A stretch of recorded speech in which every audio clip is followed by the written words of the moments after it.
What's going on, fam? Welcome back to the channel. We have a lot of things going on the farm this weekend. One, we have to separate our American breast chickens. They're getting a little bit too big for that just one coop. We have 48 American breast chicks that was hatched out on the 21st of August. And these birds are going to be basically for our restaurant that we're going to be catering out to.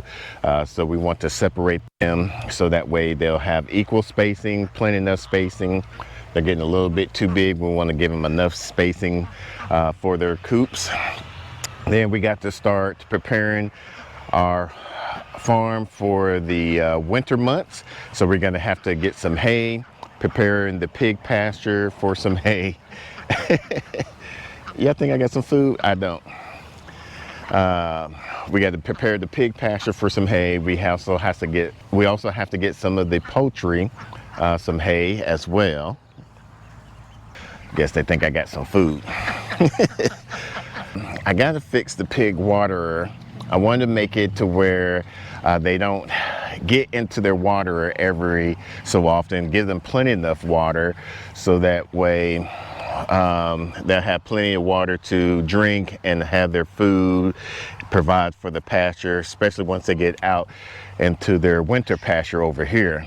We got to properly plan out the rest of the paddock area for the cross fencing for the sheep, and I think we should be able to get all of that taken care of today, hopefully.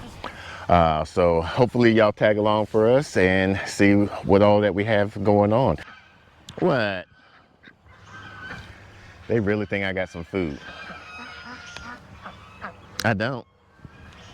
I really don't. Now they think she got some food. I was thinking about just doing 25 each? 24 each, just 48. Oh, okay. All together. I was going to separate them, but I was like, well, we really don't need to separate them. What do you mean? OG and Green it doesn't matter. They're all going to be meat. Yeah. It doesn't matter. And if we ever have to tell, we can tell. Yeah. Because you did the hole punch on all of the... Green fire. Okay. Okay.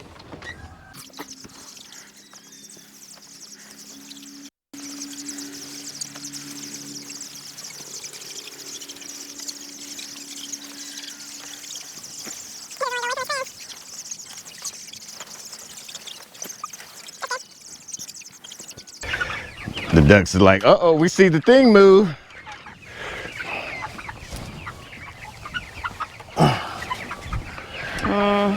Look at them lining up. So we have the cleanup crew, and they'll see that the hutch has been moved. And they'll come and clean up, eating all their scraps that have been wasted. For me, it's helpful because when I move them by myself, I actually encourage them to come, and they help push them forward as I'm moving it.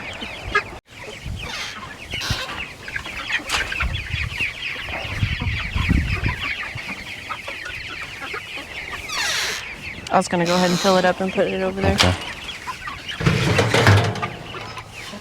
Oh, they need more feed. Remember, I got feet. Oh, okay, good.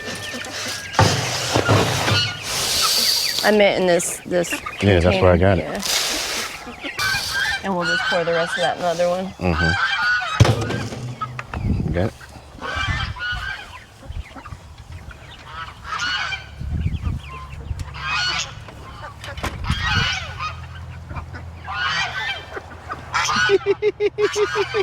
Did they run them off? Uh-huh. That's 3.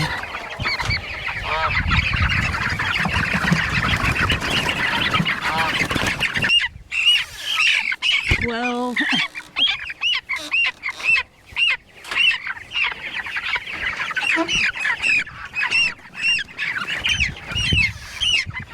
14.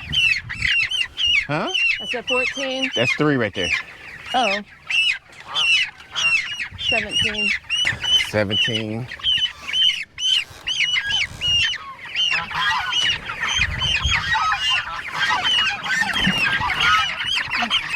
23. So just one more? Yep.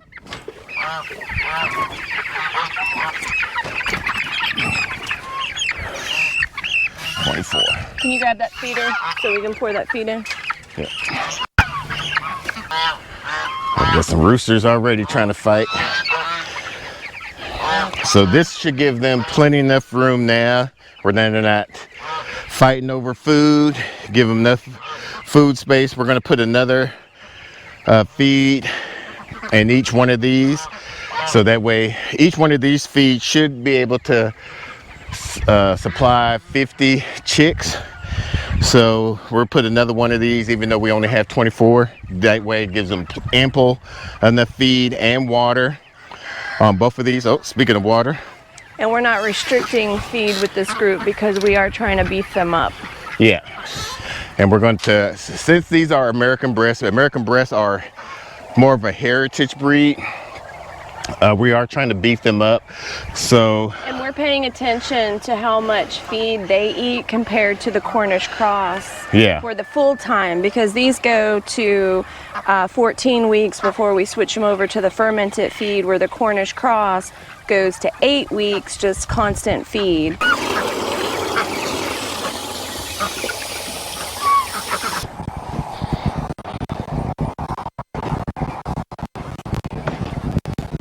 all right, so we recently just moved our pigs onto another paddock. What I'm going to be doing now is taking some fall cover crop pasture seeds and spread it out to where they were recently at on these last two paddock areas. And we're supposed to be getting some rain, and then I think either tonight, tomorrow, or within the next few days. I'm still going to try to water it up just a little bit to kind of get some ground coverage. I'm going to rake it in a little bit as well after I spread it out.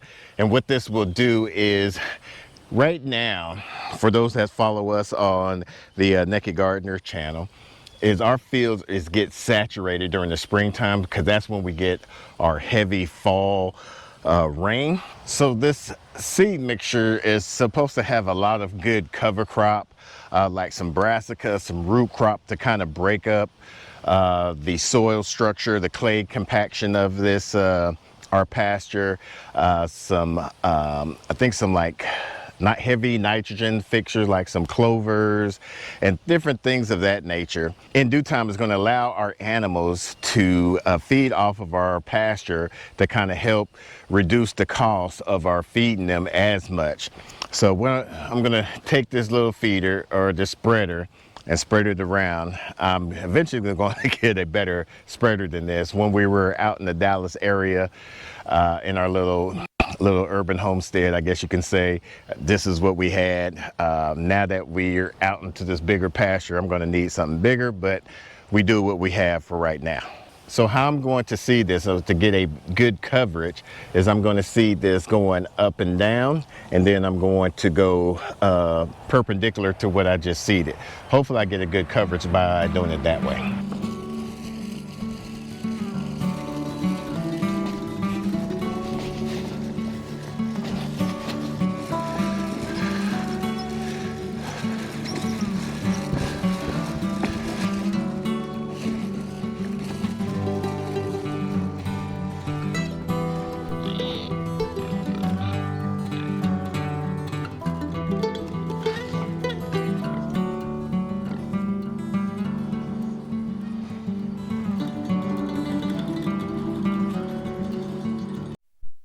All right, so we're here picking up some hay for the winter pasture to do some bedding for our livestock. I'm just going to load it up and take it back to the farm.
So the battery cut off as I was finishing this up, but we got it all taken care of. But we got it all packed up in here. Probably gonna add some more in here.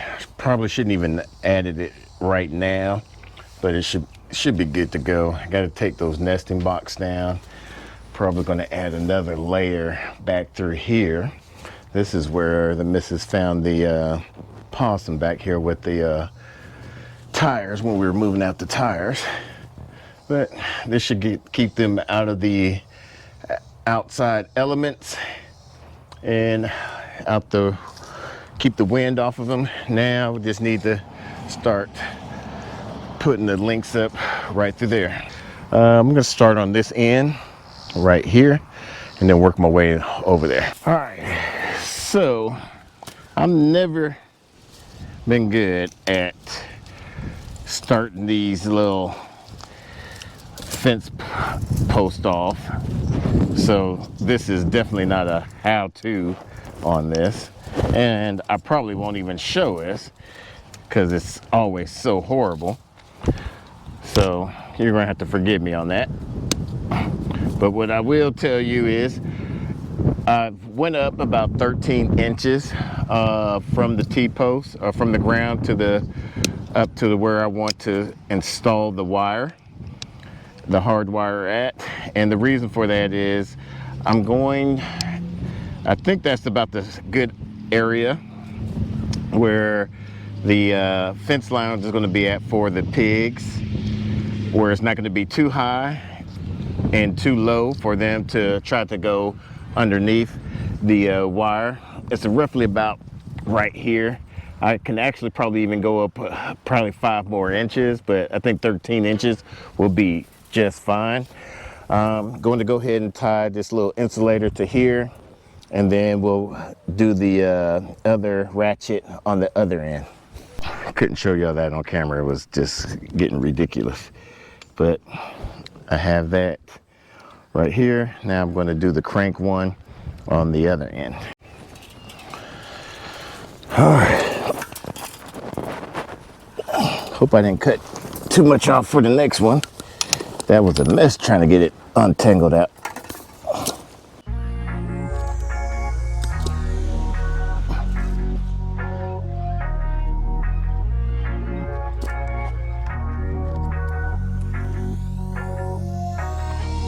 So it's pretty tight.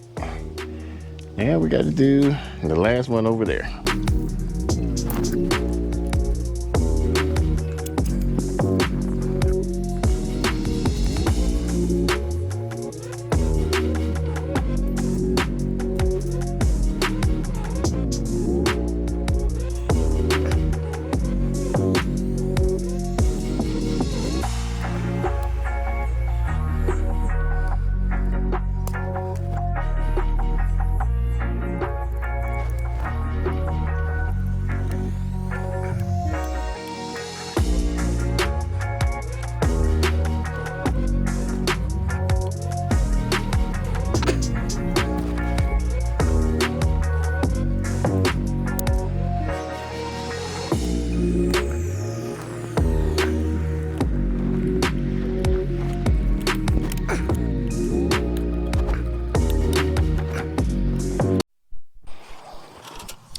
So what I wind up doing is just running a whole new line, something I should have did after all that going through. I should have known better. What happened was the line just wind up breaking from all that twist and bend area. So it is what it is. Lesson learned.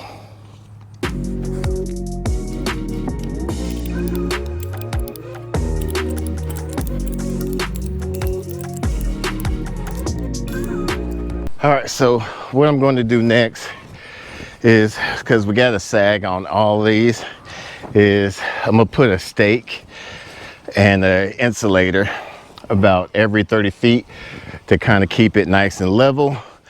And then we'll be done. Then I can finish. Hopefully I have enough daylight to do the pig water trough.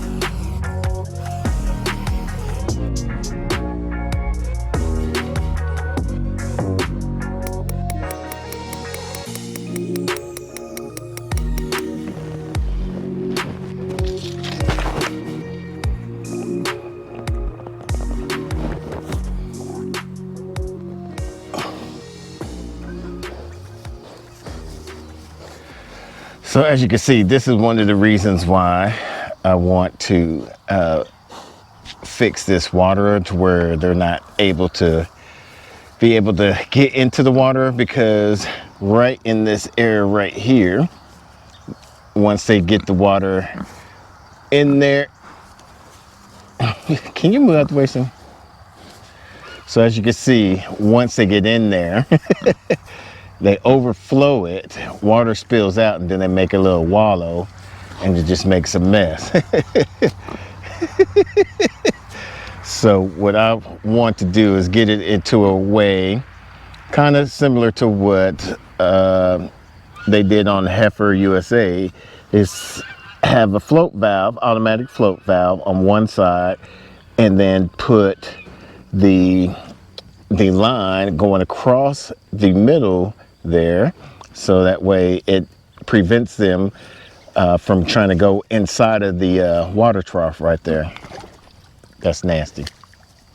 So now the bad thing is, this float valve that I had, I don't really want to mess up this water trough, so I want to make sure I get it right. So I'm going to see if I could test it out on this bucket here. I thought I had a hole saw. I don't have a hole saw. So if this doesn't work out, what I will do tomorrow is I'll go get a hole saw, and I will make sure, I think I have to get a 1-inch hole saw. This is a 1-inch 4-cylinder bit, so we'll see if this is going to work. Let's see, right about here.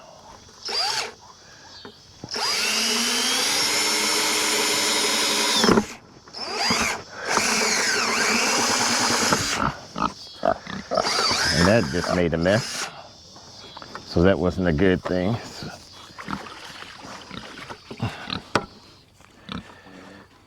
So I might have to go get a hole saw.